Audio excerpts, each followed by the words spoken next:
always start and end on time.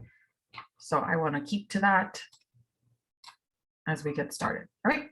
So I want to share real quick my screen for those of us that are visual learners. So we have so far talked about getting your head in the game, your role as a manager, managing from the middle, understanding yourself and others, and working with people. Today, we're going to start talking about building the team dynamic. Okay, tomorrow we're going to talk about embracing the challenges. And then on Friday, we're going to try to bring it all together and apply, work on applying all these tools that we have now in our toolbox. Okay, so we spent yesterday thinking about working with people in one-on-one relationships, building trust and respect, and managing workloads and professional growth through setting goals together, delegating appropriately, and finding professional development opportunities and coaching. We also saw yesterday how many of the concepts that we have introduced all come together when thinking about manager direct report relationships and communicating up and down, and active listening and providing feedback and situational leadership. So today we're going to talk about building the team dynamic, and we were going to cover the following objectives. We're going to work on how to understand how the life cycle of teams develop and impacts your management strategies. We're going to talk about identifying the 5 dysfunctions of a team and the characteristics of an effective team, as well as how to apply situational leadership to teams. Okay, perfect. I'm opening my little chat box so that I could see it. So today we will see how this all applies at the team level. After all, teams are just a group of individuals. And it turns out that when you put a group of people together, different and predictable dynamics start to happen. So we're going to talk today about Tuckman's stages of group development. So we call it a life cycle. Bruce Tuckman laid out the stages of team development, looking at a cycle of how teams form and mature over time.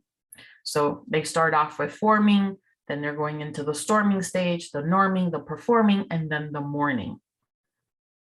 So let's dive in a little deeper to this.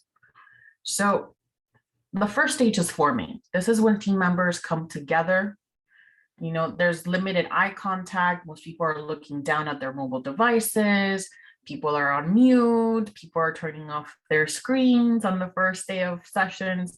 And like the first day of a new job or like the first day of school, you're excited, you're nervous. This is also where teams learn the ground rules and individual roles and discuss strategies and goals. So this is where the manager comes in and kind of sets a little bit of some expectations, like the housekeeping rules, right? Like the name tags, turning on your screens, just those basic communication norms.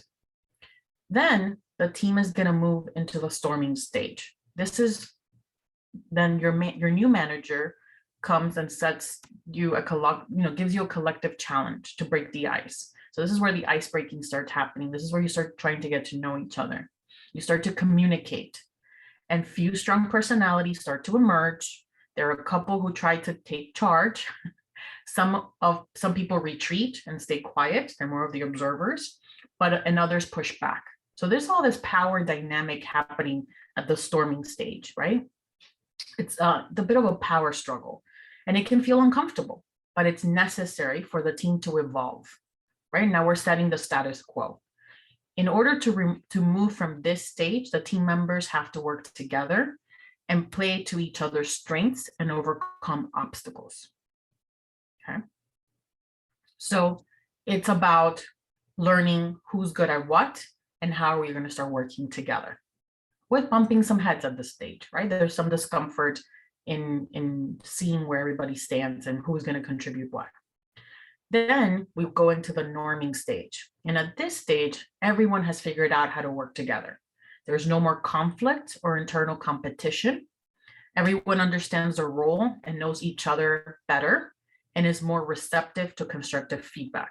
So there's still conflict, but it's a more constructive way to disagree because everybody has an understanding of each other, right? Because we got to know each other a bit better. Then the team moves to performing. This is stage 4, and it's when there's cohesiveness, everyone is high performing, and they're committed to meeting the goals. And then when a new task comes along, there's more trust and everyone's open and understands each other's skills. So everybody may assign themselves a role. People agree to work in teams more. So this is where there's that cohesiveness, right? This is a well-oiled machine at this point. Everybody knows what they have to do. Problems can still emerge, but they're handled, again, in a more constructive and honest manner because of the bond that has already been built. Okay. And the last stage is the mourning stage. That's when the project ends and a new one begins, or someone from the team leaves, or someone new joins in, and people begin to mourn the losses, and the cycle starts all over again, right? Because someone comes new, the new personality and new dynamics, or you're going back to the forming, getting to know each other, learning who's what and what are the norms of this group. And this is also where you debrief about project and what worked and how to improve for future projects. And you also celebrate. It's not just about what didn't work, but it's also celebrating the failure, right? And how you're going to learn from it, and also celebrating all the accomplishments of finishing a project, helping out a community, whatever that work was. Okay. When each of these 5 stages is carried through, your group will feel more in sync and be in a high functioning stage. No one is afraid to ask questions or bring up concerns or pose a new way of going about certain tasks. Everyone can bring their whole self to the team, play to their strengths, and will step up and help one another when it's needed. So how do we get our teams through these stages, right? We have to set the ground rules for our team as managers. Like always, we have to always listen to one another, encourage open communication and healthy dialogue, right? Welcome new ideas. No one is too senior to ask for help, and meetings with insightful and constructive feedback. Even put it on your agendas. Let's talk about feedback. Let's talk about what's working, what's not working. What can we do better? Or what support do you need, right? Or who's going on vacation and who needs coverage? You know, what is happening and how can we work together as a team? So we as managers set that tone, okay? Even from the forming stage. So how do we acknowledge everyone? How do we acknowledge that discomfort? How do we then celebrate each other and our accomplishments, right? So we're going to talk a little bit more about these stages. So we're going to get into groups, and you're going to have a chance now to assess which phase your team is in. So every group is going to be assigned to one of these stages. So there's going to be 5 groups. And then you're going to get into groups for about 12 minutes. And each group will be assigned one of the 5 stages. And that's the stage you'll use to answer the questions on page 31 of your workbook. So pay attention to your group name at the top of your screen. And also Miranda's going to read out one name of each group. So if you see that person in your team, you know that you're in that group. And then we'll come back and share our thoughts. Okay. So we're going to open page 31 of your workbooks. And then Miranda's going to tell us the name of at least one person in each group, so you know which group you're being discussing. All right. Let me stop sharing so I could see you all. And then Miranda's going to work her magic. Okay, so room 1, the forming is Moses and Trent's group. Room 2, storming, is Daniela and Laura's group. Room 3 is norming, is Miguel and Renee's group. Room 4, performing, Cindy and Jennifer's. And room 5 is mourning, Amber and Angela's group. All right, there you go. Send you into the rooms. What about me? No, it's just the groups that you are in. So if you're in that group with those 2 people, then you're in room 1. But the name will also appear when you go to the room. It's not only those people in the room. All right. Great. Awesome. There you go. See you all soon. All right. So who wants to share some of the characteristics of their team. We'll start with forming.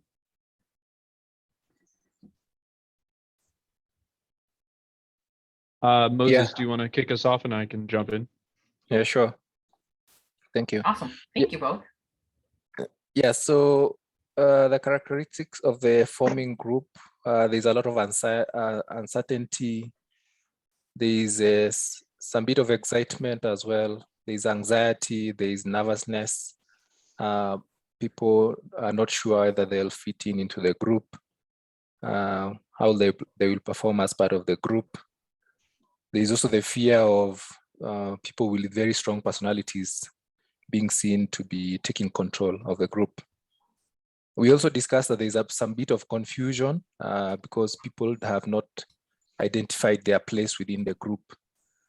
So there needs to be some breaking of the ice, setting the ground rules, and getting the team to adapt to the new environment, because you may be having teams who've come from different organizations, different backgrounds, and they may want to come in with their preconceived notions of how to do things. So you need to align them to the new team.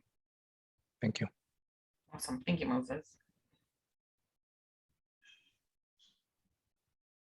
Anything else you wanted to add, Trent? No, Moses covered it. Awesome. So what are some things that a manager could do in this situation? What can a leader do to help when the team is at this forming stage? So housekeeping rules are very important. Oh, sorry, it was to be well. So Farhad and then Trent. Hello. So I was saying, like, housekeeping rules are very important. Like, before you start, you have to communicate very clearly to your team. And I don't know how many of you have noticed this, but during COVID and after COVID, there has been a lot of downsizing in teams, and people have been very scared of losing their jobs. And I think it's very important to be clear about your organization's vision in light of this. And, it's not about taking away some of you or downsizing if this is not the direction that the company is going or the organization is going. And there's a role for each and every person on the team, and we are looking for working together to be able to optimize all of this. So giving some sense of security and giving clear roles and directions to each person in the team. There's been a lot of feeling of threat within teams during and as an aftermath of the COVID. Yeah, that makes sense. Perfect. Thank you, Rahad. Trent, did you want to add anything else? I was just going to echo what we had discussed as a team that Moses already had mentioned, sort of the importance of breaking the ice with that sort of like fear, anxiety, folks being new to a team, making them feel comfortable and a little relaxed, while also at the same time sort of establishing ground rules to prevent strong personalities from sort of dominating. Perfect. Yeah, that's great. Thank you so much. How about the storming team? I was the designated spokesperson for this.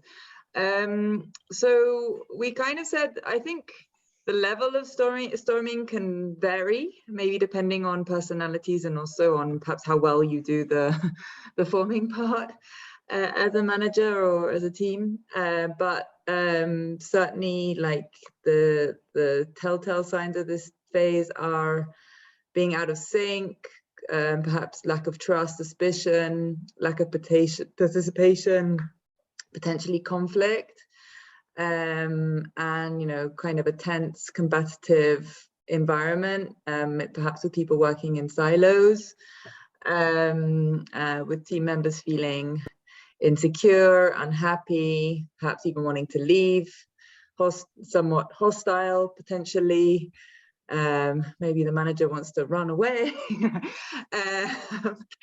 And as a manager, how you should be responding to this is, or we put setting expectations and clear roles and responsibilities so that everyone knows what their role is within the team.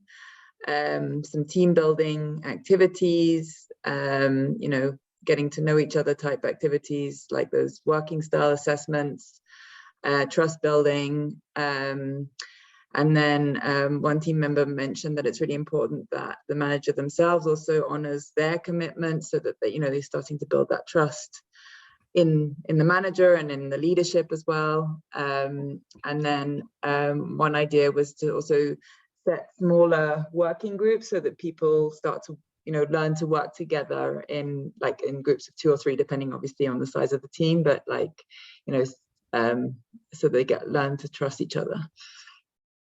That's awesome. Thank you, Daniela. And yes, during this stage where Raha was saying is demotivating, could be demotivating for some folks, 100%. So yeah, it's the manager should really make an effort to make sure everyone is heard and that everyone hears each other. So encourage participation, collaboration, and promoting respect, right? Because this is where we start saying we can all disagree, but we have to be professional, it has to be constructive, and it has to be for the betterment of the group and the work that we're doing. So that's still setting those groundworks and staying focused on the task, right? So yeah, so this is what happens a lot in this stage. And how about the norming stage, that next stage, right? After we've gone through the struggle and then realizing who's the leader, who's gonna be a supporting role and what everybody's doing. What about this norming stage? I can go ahead. It's Renee. Thank you, Renee. So the telltale signs is everybody starts accepting their roles, they form closer relationships, and they start working together as a cohesive team. The climate, you tend to have more consensus and clarity around the norms and the expectations and more cohesion. Team members' feelings, they feel more reassured, they start accepting, and they start trusting each other. What we could do as managers, start delegating tasks, ensure that there's team collaboration, reinforce the team spirit by addressing problems directly and constructively to avoid it becoming or being seen as a norm, and staying involved with your team. That's great. Yeah, so promoting and constantly having collaboration, sharing of ideas, and reinforcing the team spirit, right? We're doing great, we're doing amazing, or we didn't do this well, let's keep going. So that cheerleader role still happens or starts happening here as a manager. Awesome, thank you, Renee. How about the performing stage?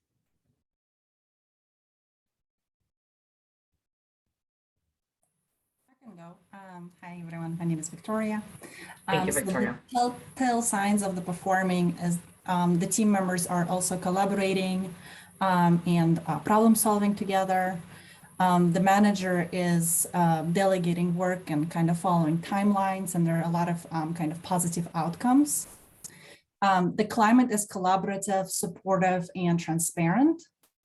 And team members are feeling appreciated, motivated, and encouraged. And the manager is continuing to delegate across the team, assigning stretch projects and recognizing staff for their performance. That's awesome.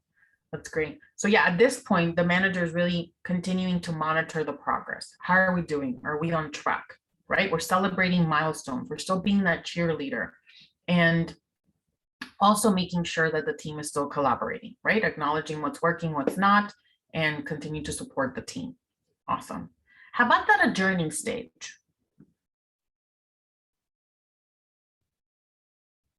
I'm happy to go, but 2 of our group members are going through this right now, so they had very good insights into okay. it.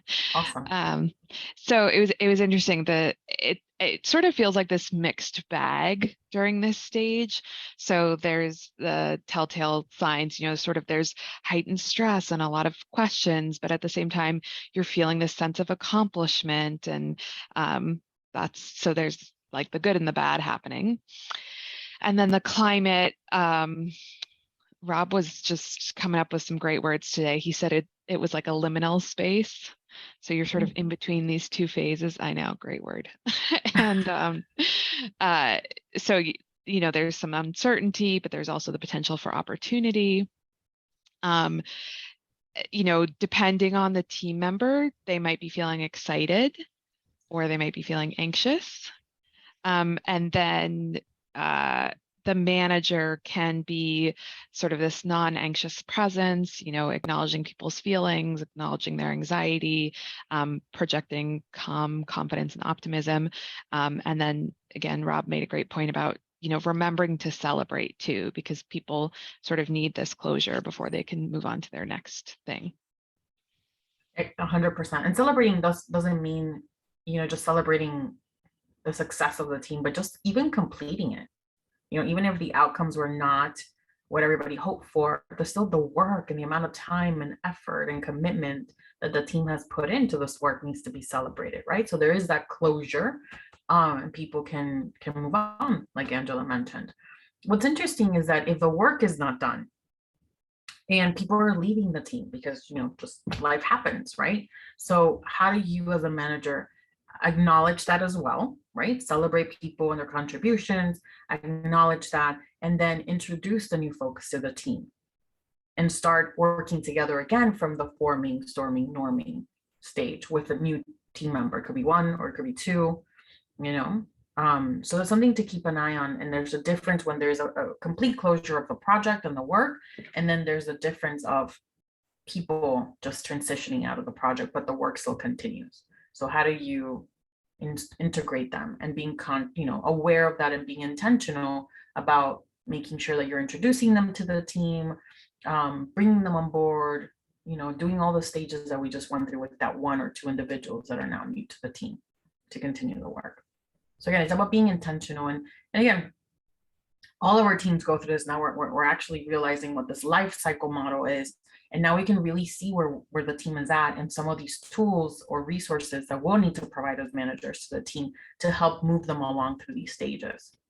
So I want to do a little quick exercise. I'm going to share my screen, and if we can use the annotate tool, I want you to kind of think about where your team is right now.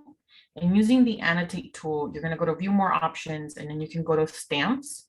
Just tell me where you think your team is now, or the team that you're part of is in this life cycle. Obviously, the morning is all the way after performing, but it would just be really nice to see if you're transitioning from forming to storming, if you are still on storming, where are you in this life cycle?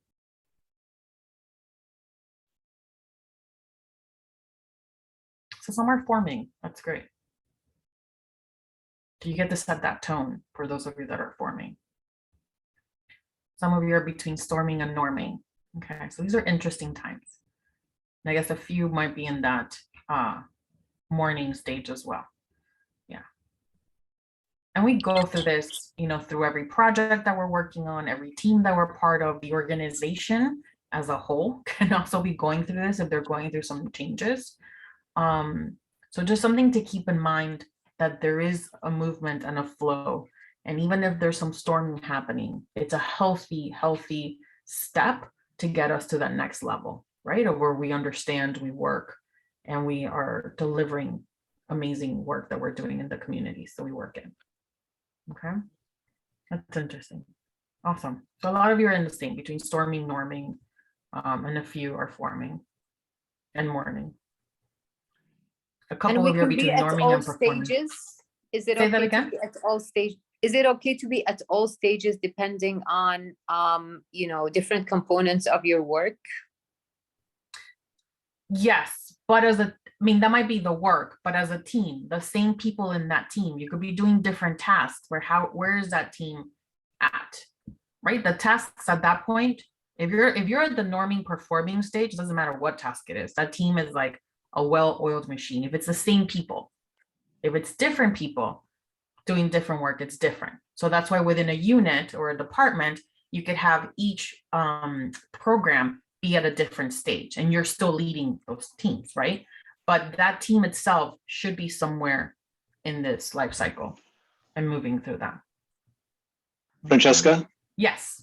Yeah, we're at an interesting phase in my organization in that we've just completed a major 5-year strategic plan, and we're at the sort of the morning adjourning phase of that plan, but we're also beginning the forming stage for everything else that's going to come after it. And so I'm trying to bring everybody back around to the beginning of time, and different people want to move at different paces through all of that.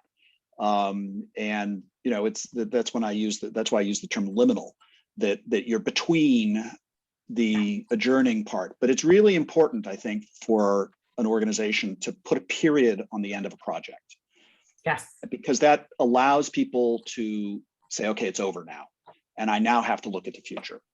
Because there are always going to be some people who want to look backwards, and until you declare the end, there's always going to be a certain group within any organization that is looking in the rearview mirror instead of looking over the dashboard into the future. 100%. And we'll be talking about change and the life cycle of change and how to bring those people on board with the change. But I think it's a great point, because when organizations are going through changes, it is moving also the whole organization through this life cycle as well, right? So I think it's very important, like you said, even if you're going through an organizational change and shift or redirection or of what the objectives are of the organization, it's good to have that closure, celebration, acknowledgement, and this is what the future looks like, right? And we're moving forward. So I like that you mentioned that, because a lot of people don't think about it from an organizational level and changes within the organization. They're just really focused on the project or task. And we will be talking about the changes, how to get people on board with change and how do people interpret change. And it's also personal, right? Because it's all about how is it going to affect me? How is it going to, make it better or worse, and their perception of that. So having open dialogue and communication and platforms where they could ask questions or speak about how they're feeling is key into getting folks to come around into this change in the organization. Which is the same thing we're creating within teams, right? In that storming change, we're still creating positivity. We're still creating time for dialogue, and we're setting that the groundwork for that, for the trust, that's what it all boils down to. So we'll definitely circle back to that, Rob, with the change life cycle. Awesome. So I wanted to get your thoughts on the chat. I'm going to stop sharing my screen so I could see you, but in the chat, can you just give me a characteristic of what makes an effective team for you? What are some characteristics of an effective team? You could just drop that real quick on the chat.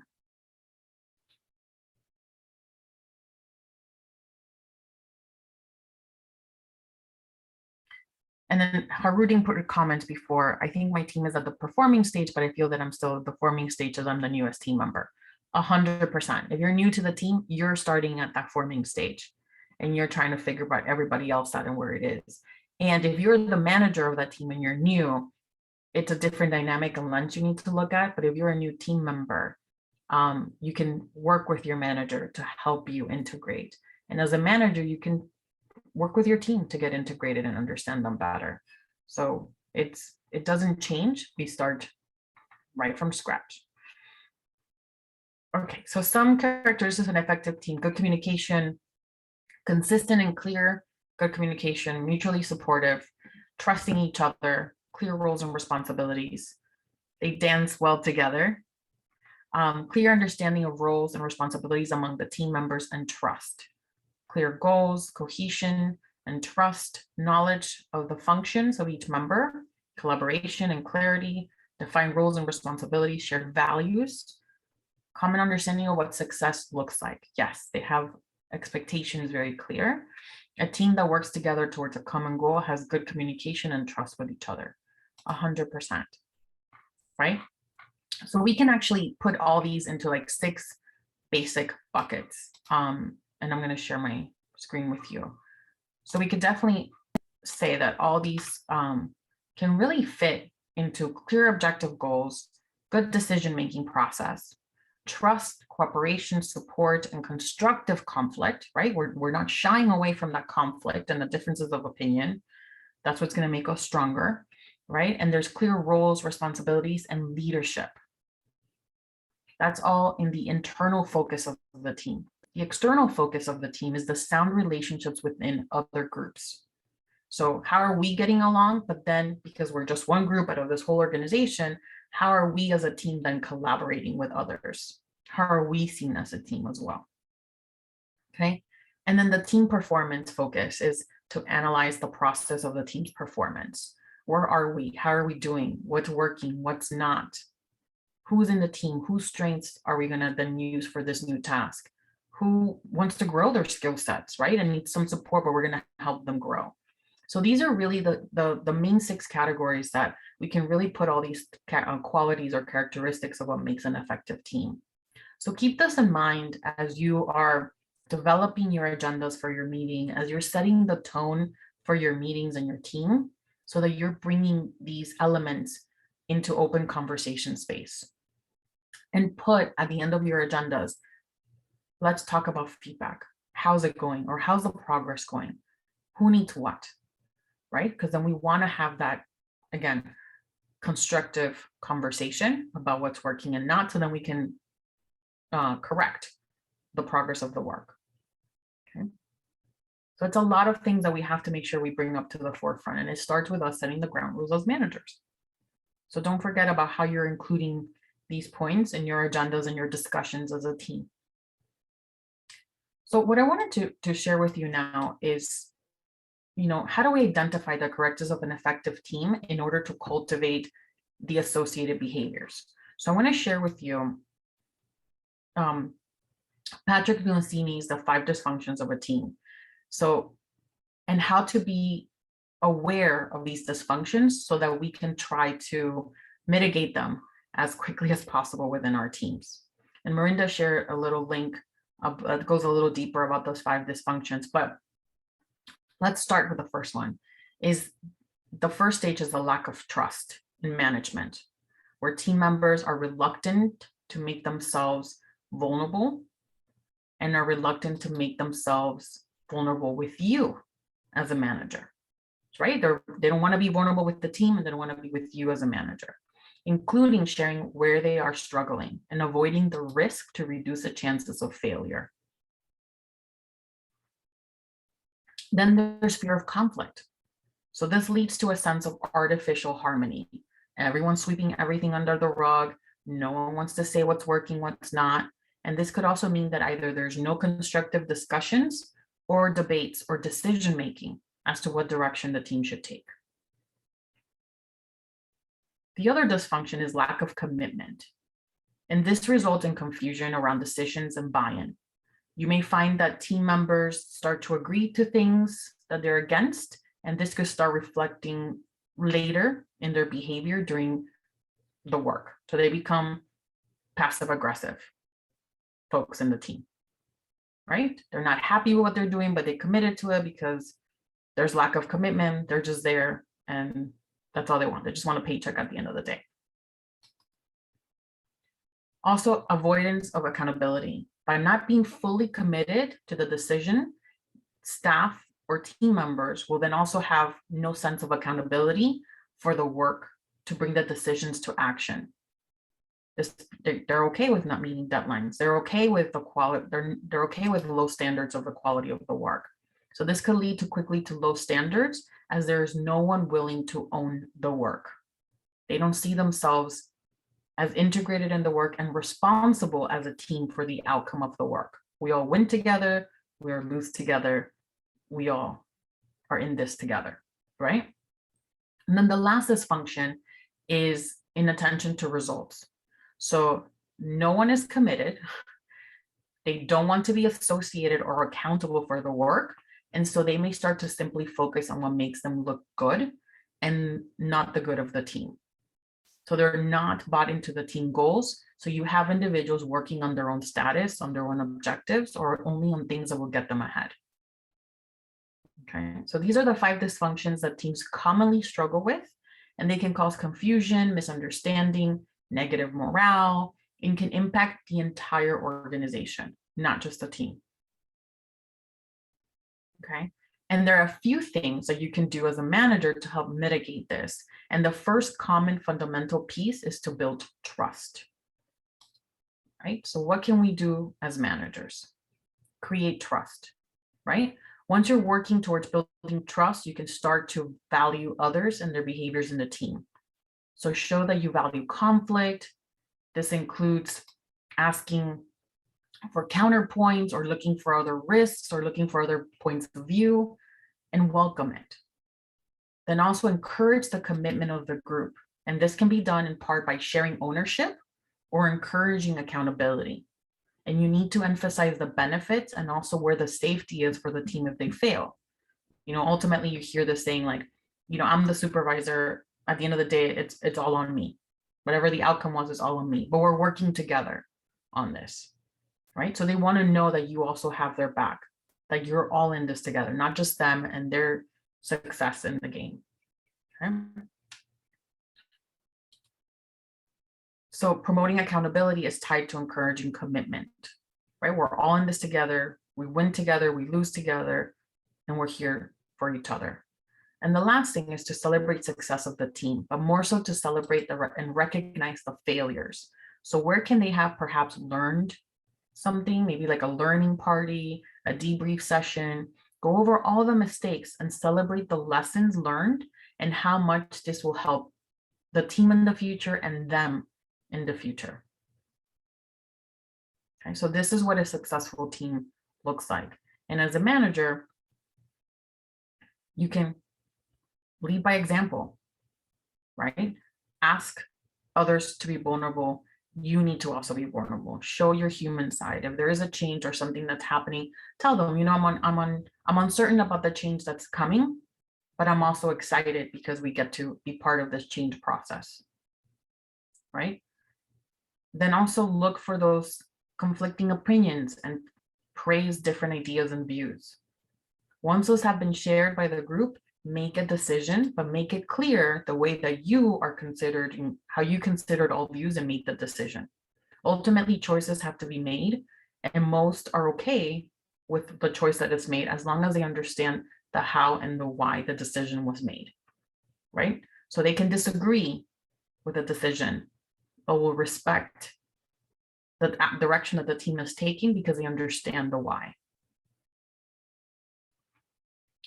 Also, don't be afraid to call out lack of ownership by individuals or the group. Emphasize how important their individual leadership is in the process or decision-making of the group. And then finally, recognize individual contributions, but celebrate the success of the team as a whole. This is about forming a team that will bring about a sense of community and commitment to each other. So yes, everybody contributed. There's some MVPs, but at the end of the day, we're still all MVPs, by their most valuable players. But they're still all together as a team. We made this happen. Without everyone in the team, it wouldn't have been possible. Okay. So this is what we can do as managers to make sure that we're walking the walk and talking the talk and making actions happen. And again, something as simple as encouraging this and making it very formal in your agendas when you're talking about your groups. Okay. And just as you need to adapt your management style to different situations, when managing individuals, you need to do the same when leading teams. So we're looking back at the Hershey and Blanchard situational leadership model. Remember that the goal is to move people or teams along the balancing lines between being supportive, but not micromanaging, between directing and coaching. So the team can also move across this depending on the task, depending on what stage you're in the forming, norming, storming, performing stages as well. But at the end result, we want people to just function at their highest capacity, right? And do what they do best. And us just be there to support and work together and deliver something. Okay. I know I've talked a lot, but we're going to get to put this to work now. So we are going to get into groups of about 3 or 4 people, and we're going to review 3 case studies in your workbook. They're on pages.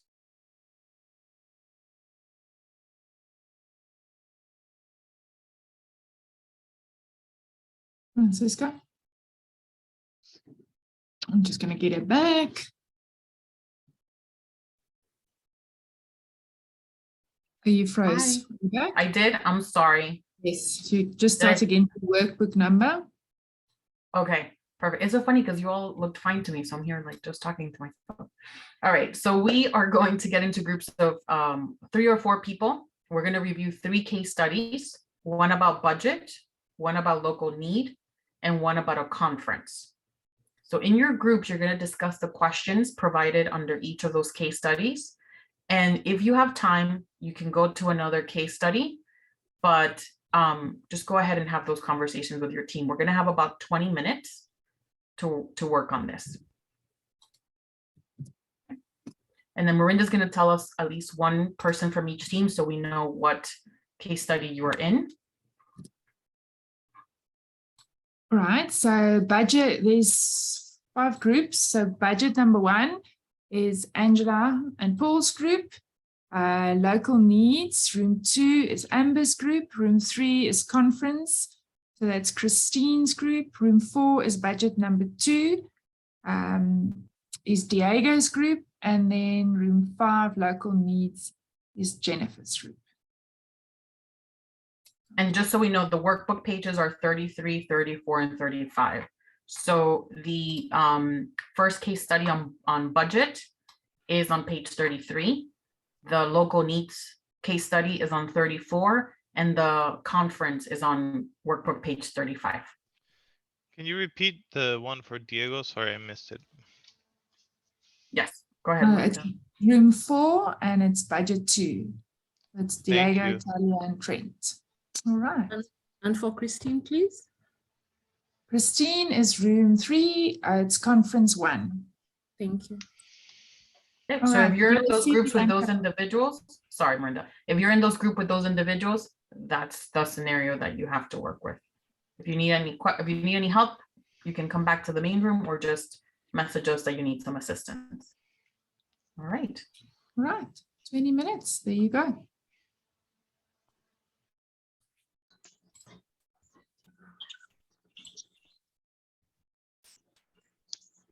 All back. Welcome back, everyone.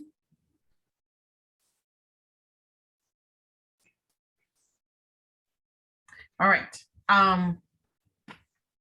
So who wants to share the budget shortfall, some key points of the situation, and then what actions or what are some of your suggestions? So I'll present for our group on the Thank you. budget. So the situation is that there's a budget shortfall, a significant one it seems, and the manager has sort of taken a very direct approach in terms of how to, they have to, essentially help fundraise to deal with the shortfall. And so he came up with an event, which is a dragon boat race, and he's decided that that's the event that they're going to do. And then he's given very specific tasks to each person, for design posters, to organize the campaign, reach out to companies, that sort of thing. So he's taken a very direct approach and has really a very top-down approach. There's been no sort of clearly no collaboration or sort of discussion among the group and consultation among the group about how as a team, this from the very idea of the event to the approach in terms of delivering on it. And so we don't think that one of the problems, we think that would sort of undermine buy-in from the team, that it could sort of undermine people's, trust, because there's been no consideration of this event, and there seems to be a lot on the line for this event. And so, so that's one of the big issues, is that there's not a lot of buy-in. So instead, we thought one of the things that Chris, this manager, could have done is led a sort of brainstorming session and facilitated it effectively to sort of, come up with an idea that everyone sort of would feel have more faith in. They might have come up with some backup ideas, and that would have been sort of pull the idea from that discussion. So there'd be more buy-in, there'd be more trust that this is something that they all kind of believe will work. Everyone's clear on how they're going to implement this, and that would be more effective. So he's really come at this in a very top-down way that we think really undermines the effort. That's a great point. Thank you, Paul. So yeah, I mean, you know, the team members are being directed rather than consulted or made feel like it's a team decision. The approach that he's taking, it's a valuable approach if there's a time of emergency or high risk or something that requires a quick turnaround time, that there is no time for, let's have a session to discuss, right, next steps. But it's important that if there is no sense of urgency, that we as managers include our team in the process so that it's easier for them to incorporate themselves and can be taken along through this change or whatever course of action we're trying to take. So exactly what you were saying, Paul, the manager might have presented the problem and invited discussions about potential solutions, right? And whose strength and who can contribute what. So yeah, so there are times, I'm sorry, go ahead. So one other thing I think, you know, even if it was like, this is a, you know, somewhat of an emergency situation, but even if there was, you know, they were really short on time, I think in this context, explaining why this idea, he believes in this idea, so that people, even if he's already going to make that decision, people have some sense of faith that this is a, you know, thought through, that there's a reason that he wants to do this particular event to solve this problem. And in this short blurb, you know, he doesn't make, he says, this is what we're going to do, and this is what you're going to do to implement it. Exactly. Explaining the direction and the why helps people, even if they disagree with the approach, still support the efforts that are being taken. Great point, Paul. Talia? Yeah, so my group discussed the same one, and I think, Paul, you brought up a lot of really good points that we also talked about. Something I was thinking about when we were looking at the scenario was the different phases of where we are in a team as well, since we just discussed that.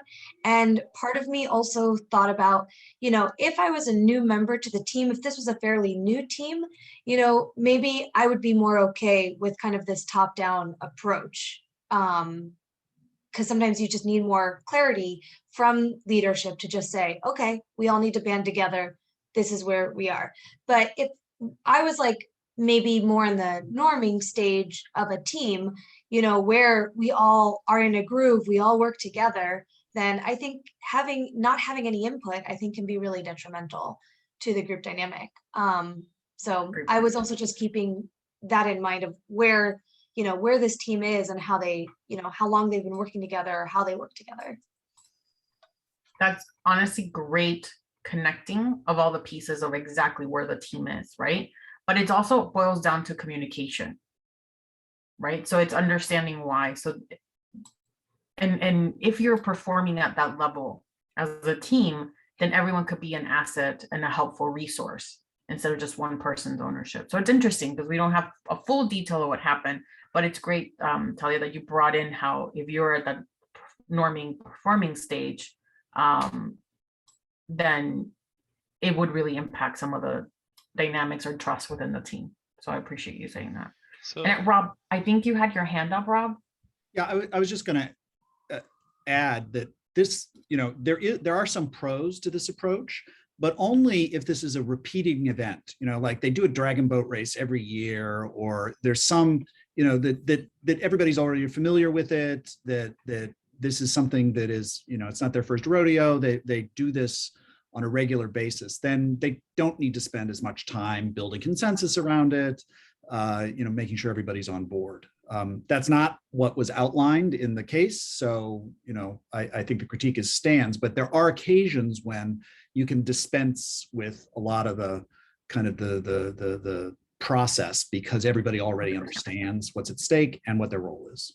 100%, right? So that's why each situation is unique, but having that moment to reflect the situation that you're coming into to see what direction you're going to take as a manager is important, and how you're going to handle it, even if you're making the decision and you're doing some top-down management and decision making. So great point, Rob. How about the local needs group? Just give us a few little background tidbits on the background, and then what should the manager do? Thank you. Okay, thank you. Yeah, so the issue at hand was that the team needs to carry out a survey in some part of the county. But the manager had not shared this with the group. So the manager calls the team together, and he wants to discuss his initial thoughts and get suggestions from the group. Yeah, so going through the case study questions, what style approach has the manager adopted? We thought it is a suggest, but it leaned more to a tell, because the manager is saying that he has already given it a lot of thought in as much as he's asking for contributions from the team on whether there are other ways that can work. But he looks like he already has formed an opinion, but he wants the team to join in and share their thoughts. So how would you react if you are one of our team members? We thought it will depend. It might depend on the personality as well. For the shy members of the team might want to hold back because the manager has already given a hint that he or she has thought about it thoroughly. So we may want to shy and hold back on the contributions. But for the aggressive members of the teams, those might also open up and give good suggestions. Right. Thank you, Moses, for that. Yep. Yeah, on the pros and cons of this approach, in terms of the pros, it's an approach that can get things done quickly. It can encourage feedback, and it's also a good way of bringing the team together.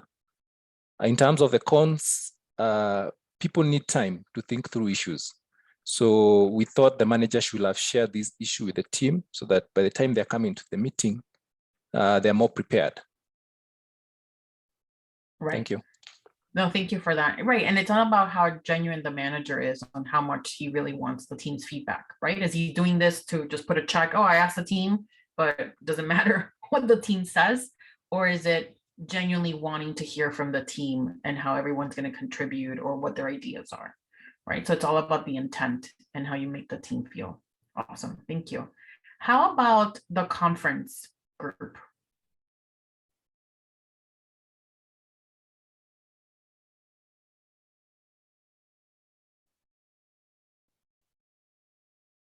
You just open your mic.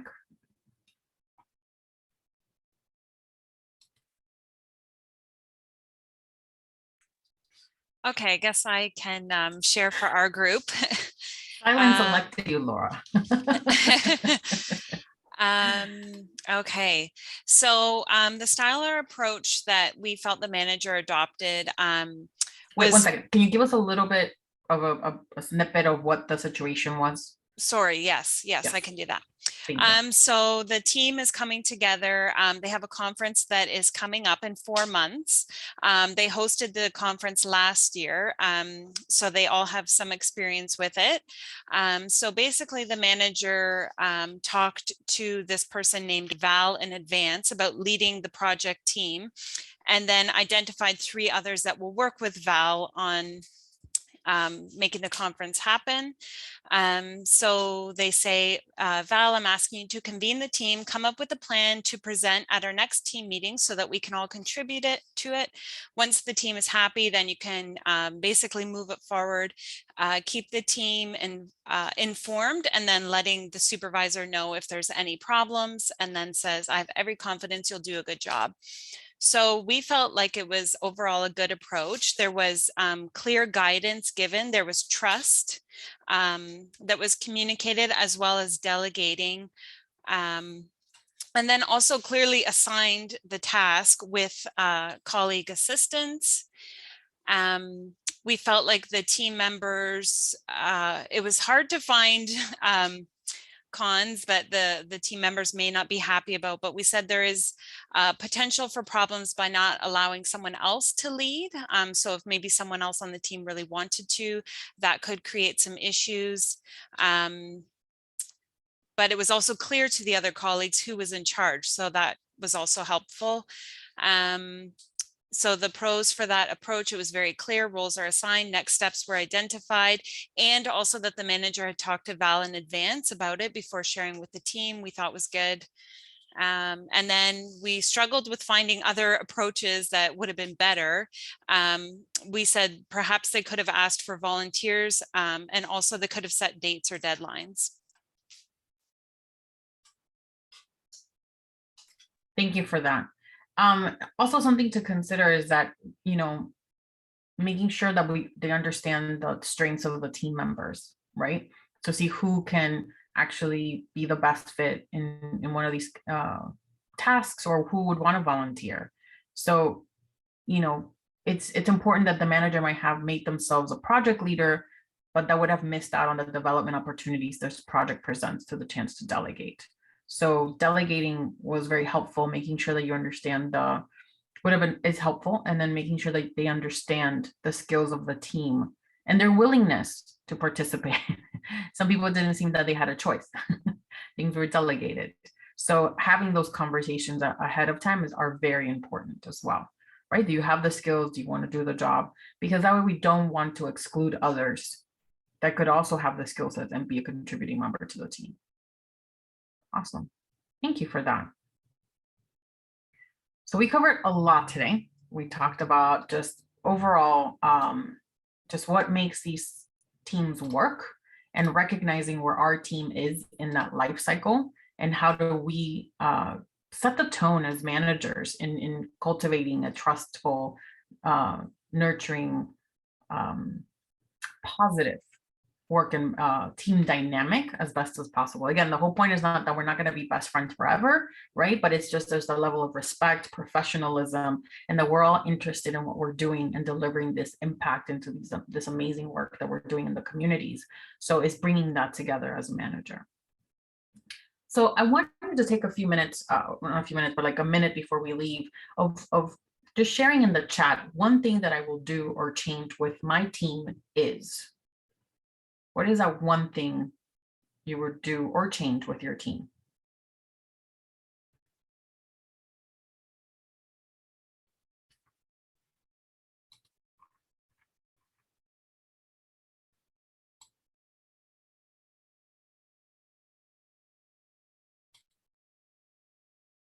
Remember to speak last when I ask people to offer their ideas. Yes, I would say so. And it takes conscious effort to do that, especially if you're the leader of an organization. Set clear next steps for moving things forward, whether we set them together or if they're assigned. Yes. Love that. Ask for their opinion and acknowledge their input. Yes. Focus on following through on commitments as a manager to ensure I build trust with my team. Awesome. Great.